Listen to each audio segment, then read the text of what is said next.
King. This is part one of a three-part series I'm doing today. I will be talking about Kentavious Caldwell Pope, Andre Drummond, and I also will be talking about the NBA rule change. As far as part one, we're going to go ahead and start with Kentavious Caldwell Pope. It's been a lot of people. They've been pretty upset with the news about Kentavious Caldwell Pope and the fact that he wants $20 million a year. Okay, let's look at a few things real fast. First of all, I don't know why everybody make it seem like $20 million is a lot of money with the constantly rising salary cap. Yes, it seems like it right now, but 2, 3, 4 years down the line, that will not be a lot of money. I also think that they could meet somewhere close, probably around 18 million. But with that being said, does he deserve it? And that's what a lot of people is giving the flack about does he deserve it? Okay, you got to look at the type of player Kentavious Caldwell Pope is. What does he do for your team? Is he a core player on your team? Is he somebody that's a very vital person to your franchise? My answer's yes, yes, and yes. Kentavious Caldwell Pope does have situations where he doesn't shoot as well from the three-point line. Okay, J.R. Smith is a streaky player. Did anybody watch Klay Thompson in the playoffs when he was going through it?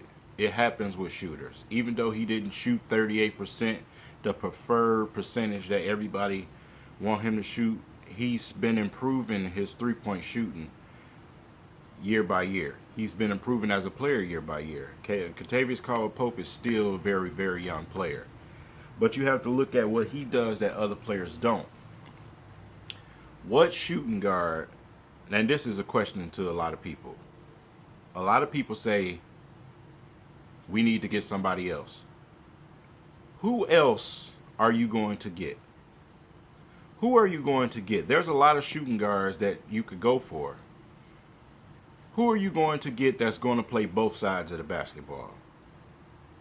How many two-way players is it in the NBA? It's not many. We don't need no James Harden type of guy here that's coming here just shooting threes. We don't need a just shooting threes player. KCP is the anchor of the defense. When we beat Golden State, you know who was responsible for that? KCP. He set the tone and the mold that game. Did anybody watch KCP in the playoffs? The way he stepped up in the playoffs? Y'all got to back off of KCP, man. I keep saying it over and over and over. Look at everything else that he does.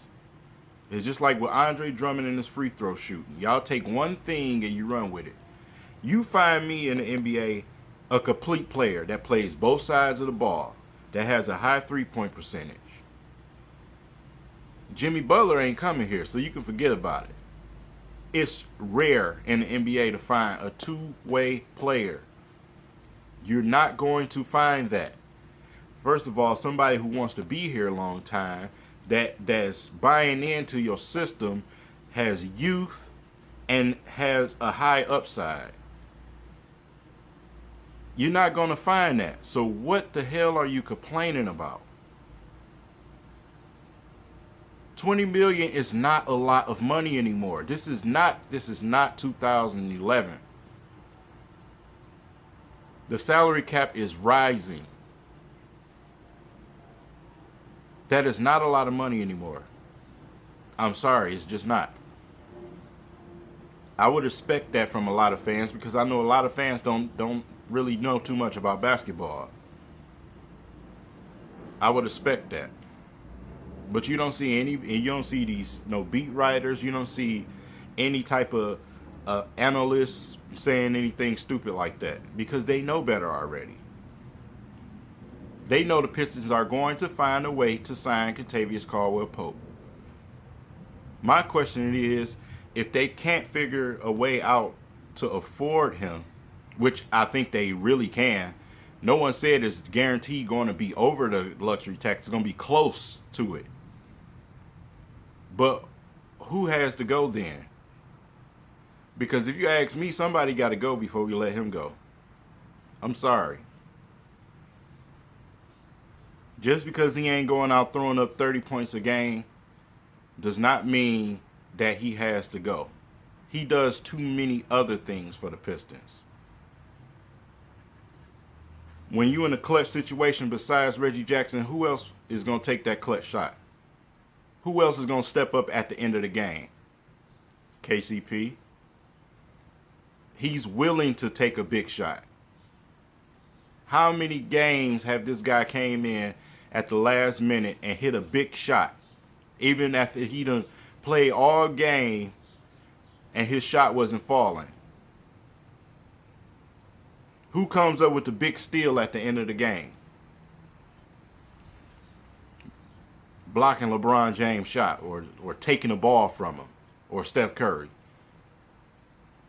Who on the team is not scared to take the best guy on the court? Constantly.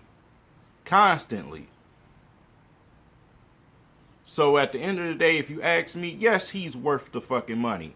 How the fuck would he not be? Because his percentage is not 37% from the three-point line? Nah, man. Y'all tripping. Y'all tripping, man. Y'all tripping. He does too much to not deserve to get paid. You seen when Brandon Jennings tweeted that KCP was going to get paid. And yes, he's going to get paid. They're going to extend him. It's going to happen. Be patient and stop running off your emotions. Think for a minute. Stop, sit back, and think. Stop bugging so much, man. Pay attention to what this guy really does for you on a basketball court, besides sit in the corner and just shoot. We don't need that shit. Defense is what you need. The Cavs beat Golden State with what? Defense. That's what you need to win in the playoffs. Fuck the regular season. Fuck the regular season averages.